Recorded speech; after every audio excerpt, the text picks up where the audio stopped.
The power of brand equity. So, I want to talk about kind of what it means to have brand equity and kind of what I guess business is all about when it comes to YouTube, when it comes to real life, like going to a store or buying a particular product, like a Reebok product, Nike product, Mac, Apple, Canon cameras, Sony cameras, Samsung phones. There's lots of different things. And what brand equity is sort of like a person.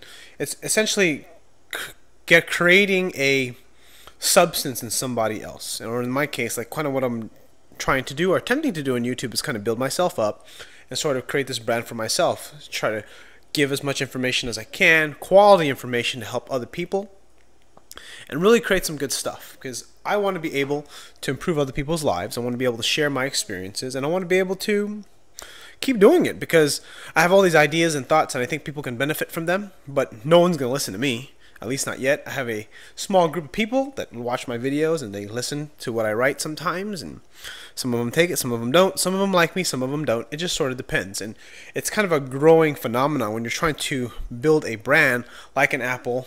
I don't even really need to be that big at all. I mean, you think about some of the smaller YouTubers that have maybe 100,000 subs, 100,000 subscribers, 50,000 subscribers even.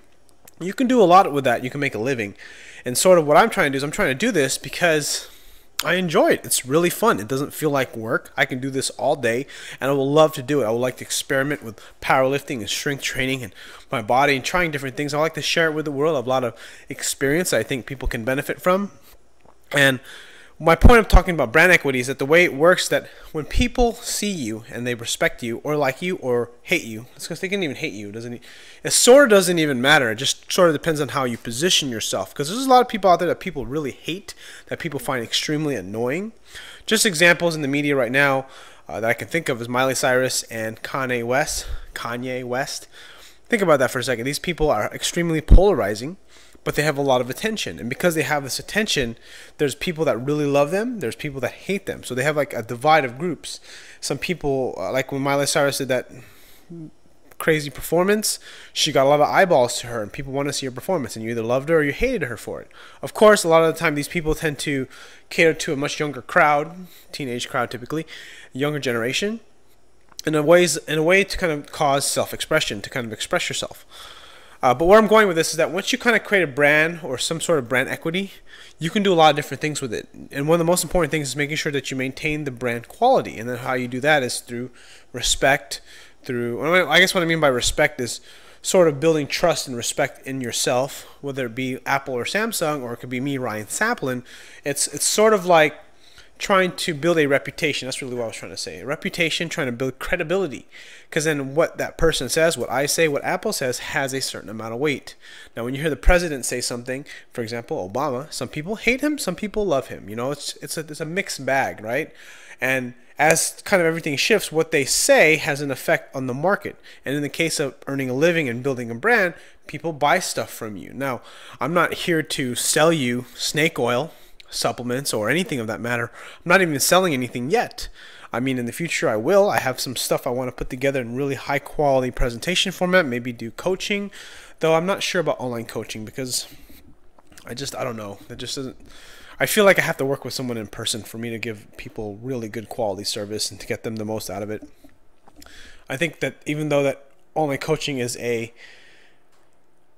viable means to make a living online, I think it's limited because you can only do so much because of time for dollars.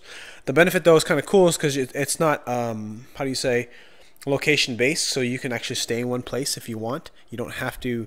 You can travel, right? You can be anywhere.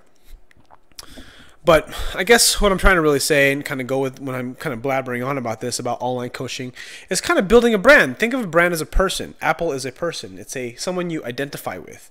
Just a big example. I mean, if you like Apple and you kind of identify with Apple, when you heard about Steve Jobs dying, it affected you in some way because people use their iPhones every single day.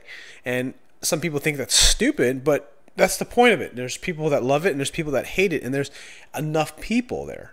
And because of that, you have this people, which is essentially your consumer base, or economy, your consumers, whatever you want to call it, they have opportunity to buy stuff from you or buy stuff through you or to get endorsements. That's why people pay lots of money to Miley Cyrus, Kanye West, to Oprah, to, like, I went to Starbucks today and Oprah has some tea, right?